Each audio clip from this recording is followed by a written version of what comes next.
Hi, this is David Lee. Welcome to April 2026, and I should say welcome to phase 4 of the property market cycle. I've spoken about this, but this month I'm going to get you to hear from a property investor, and let's put it into real terms, how people are really thinking and feeling and reacting to what they thought was a linear strategy that would go on forever. But does that bell curve look linear? Absolutely not. And we could equate this bell curve to the 4 phases of the human life cycle. We're born, our formative years, we get educated into phase 2, get prepared for the workforce. The workforce in phase 3, we go out, we're the most productive in our life, we have family, go through all that stages. And finally, naturally, phase 4, we retire, and then it's the afterlife, it's death, and that's what happens. I know it's a sad thing, but it happens, it's a reality. And we could also take a look at it from 2 sides. The left side, the expansive side, we could pull back and say, well, this is equated to the human quality of greed, and on the other side, fear. Where are we today on a human level? Are we in a greed cycle, or are we in a fear cycle? I think you can guess. So here's the newsletter. We're going to talk about, as I've been discussing, going from phase 3 to phase 4. And yes, I feel it. It's a shock to many out there, the sellers that I'm speaking to, the investors that I've been speaking to, because they are all typically assuming things would go on the way they were forever. And it could be that educators or gurus are telling this is just a blip, but as I've told you in the cycle, it's typically an 18-year cycle, and this phase 4 stage has gone in sequence for about 4 to 5 years. And if we're just starting it, I wouldn't be counting on a few changes in interest rates or a ceasefire with what's happening in the Gulf making all the difference. There are too many elements going on. So what we've got this month, we've got this property investor that's been posting for the last couple of months about his endeavors in having to sell his property, being lowballed, not getting offers taken up, going back, trying to let the property out to somebody else. He's completely confused and conflicted on what to do, but that's okay. I've met people like this for quite a long time, having discussions with them, and it's no different. But if you can hear it for yourself, that'll make a world of difference. Let's take a look down here. Let's just follow up. He's got a video, so you can click on the newsletter if you want to see each of the videos. This was the first one. This was the second one, whether he would buy this property that he bought in about 2017, would the numbers stack up today? But this video is the one that I got ChatGPT to analyze. So I'm not doing anything like critiquing him or judging him or anything. This is just me analyzing, but not me, ChatGPT. We're going to take his words, his exact words, put it through AI and interpret it like, where's the conflict? We're doing analysis. And for you, like me, as an outsider looking in, you can judge if you like, but there's many people that are just the same as this. This is for a learning experience. Unfortunately, a lot of educators do not educate you. They just want to sell you today's strategy and then react. Why didn't they see this coming? Oh, I know why. They don't want to scare you. They don't want to scare you and make you indecisive. They want to sell you a course, and that's why I guess I don't fit in. I'm not a property investor by default. I am a business systems analyst, and property is a business. It is a system, and we analyze it to make better quality decisions. I've developed these systems for the United Kingdom to sell on terms not outright sales, not to do redevelopments, not to go and do fix-em-ups and sell. I don't do any of that. So I know the prime years during this phase 4. So that's why I'm back, and that's why I've been preparing. So that's what I was doing there. So his story is no different to these people's story. So let's go, and I'll just run through. But I suggest you go and have a look at video number 3. Listen to it, either before the analysis or after the analysis. So this can be something that can educate you about the difference in mindset between people that I have met that are very typical, and how I, with my business systems thinking, see the world very differently. Okay, let's get started.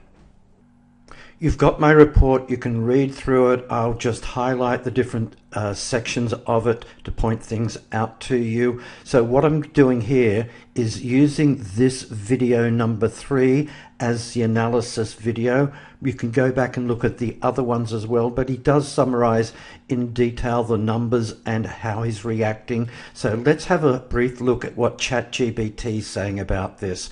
Now, he's talking about the plan, but the plan's not going to plan, and he's reacting to it all the time. So, and there'll be key things that he talks about, and having no alternatives. He doesn't know any other alternatives. When I look at it, I can see alternatives, but he doesn't have enough knowledge base for him to look at things differently. He's looking at his dire situation as he sees it through the perspective of the traditional investor, not the creative investor.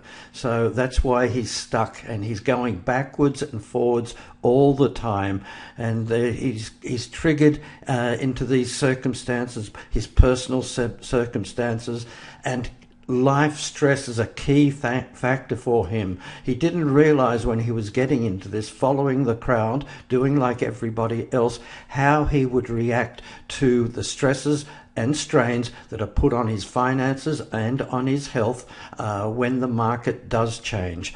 And he's got to feel comfortable. He wants to exit, and he's thinking more like an employee or a saver, not like an entrepreneur or investor.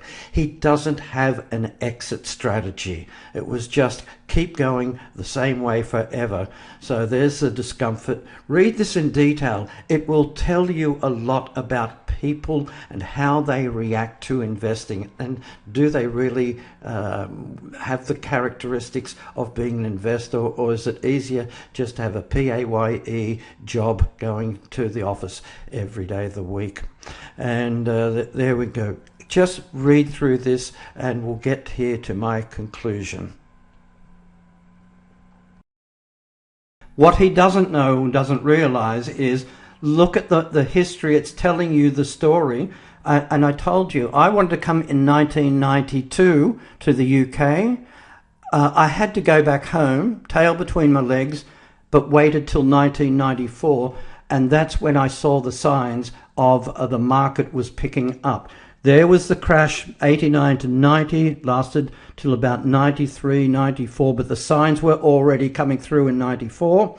And you see the house prices going down when they hit their low point, went up, they were rising. That's when the baby boomers were at their peak cycle. And crash came in April 2008. The credit crunch came. You see the differential, 1990. 2008, 18 years.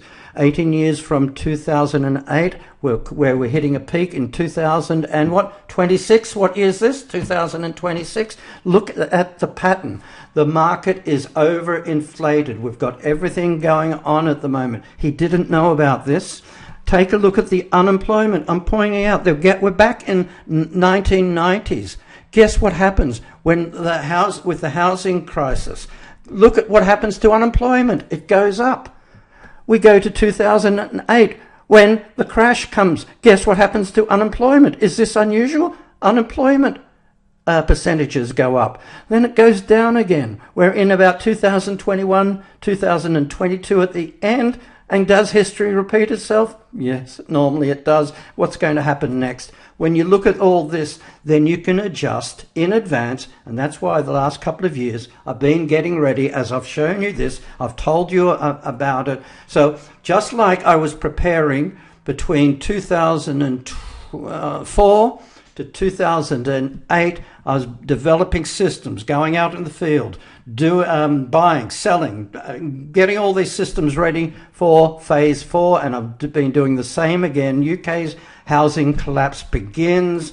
Lots of properties are now on the market. I've got my listings of areas, baby boomers who've got their houses, quite often they've got their mortgages paid off. They can't sell. First-time buyers, they can't get on the property ladder. The banking system's preventing them, and the differential between deposits and house prices is such that we have got both ends of the market stagnating, and people can't get a solution. I've told you there's a time frame for this phase 4.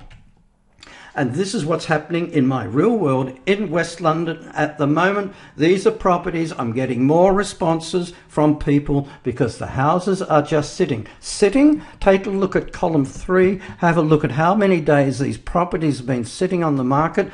Down the bottom, the average days for properties as of this week is sitting on the market unsold for 285 days, or 9.5 months. And all I do is I'm looking at 3 to 4 bedroom houses in West London. They need to have no forward chain. Many of them are empty, and I can see that it's a deceased estate in many cases, or the people are not in a chain. I'm not going to get into any chain with what I'm doing, because if I want to do a creative strategy, I'm not getting involved with chain. So I'm very specific on my target market, who I'm looking for, and just sit and wait. And guess what? The motivation drives them crazy. I get people ringing me now, and what are they going to do? And so then the conversation's easy. So that's where we are. That's the market. If you're interested about being flexible, or if you think the market's going to stay flat for the next few years, or you want to adapt what you're doing, if you want to have the mindset, the understanding of a business systems analyst who looks objectively, doesn't really have friends in the education area, because I tell you as it is, and I might scare you, but the idea is not to scare you. It is to educate you so that you clearly understand all the dynamics that make up the property decision that you're about to make next. Because if you watch that video, he is in a situation where he doesn't know what to do next, because he just did not have enough fundamental knowledge of even an exit strategy. Learning.webuyhouses.global. You'll know what we do for a small payment every month, an investment. You can find out how we do it, and you've got my backup support there as well. This is David Lee. Thanks for joining me this month.